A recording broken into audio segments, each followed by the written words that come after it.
Okay, we've been analyzing the lies that we've selected. We've gone through a number of questions. Now we're going to ask a little bit more difficult question to answer. This question is, where did the lie come from? What are its historical roots? So let me give an example. The lie, man is merely a product of purposeless process of evolution, that has its historical roots in the research and the writing of a gentleman named Charles Darwin, whom most of you will be familiar with. He's a famous 19th century English botanist. And he wrote a book, and it was called On the Origin of Species. And that book has since become a classic. And as I said earlier, that theory of his, the theory of evolution, is now taught as a fact throughout the world. So we can look at that lie and we can go back and trace its roots historically back to the writings of Charles Darwin and even further back to the kind of milieu that he was writing in at the time.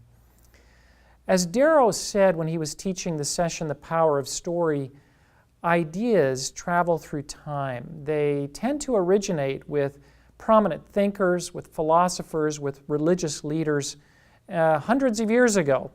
Yet they can spread over time to impact entire cultures and civilizations. And this will tend to follow a certain process. These ideas may originate with individuals, but very often it will be artists and musicians who are the first to pick up on the new ideas, and they will begin to spread these ideas and to translate them. And from that point, the cultural elite, the leaders of the society, will pick up the ideas. They're leaders in institutions, education, business, government, and as a result, they will begin to institutionalize the ideas or the lies.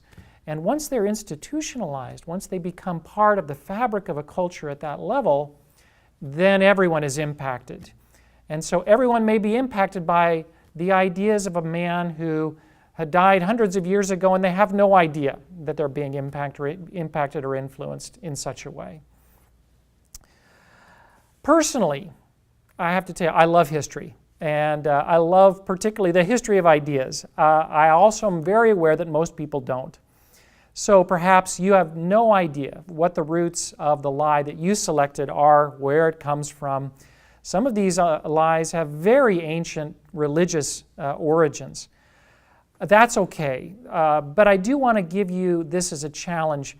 Take time to think about the origins of that lie. It came from somewhere. And it does help us to counter the lies if we know something about its origins and how it has developed over time. But if you do have some ideas on the historical roots of the lie, where it originated, what I want you to do, again, individually or in small groups, depending on your situation, is just write those down. Write down the ideas or your thoughts on the historical roots of the lie, and do that now before the next video.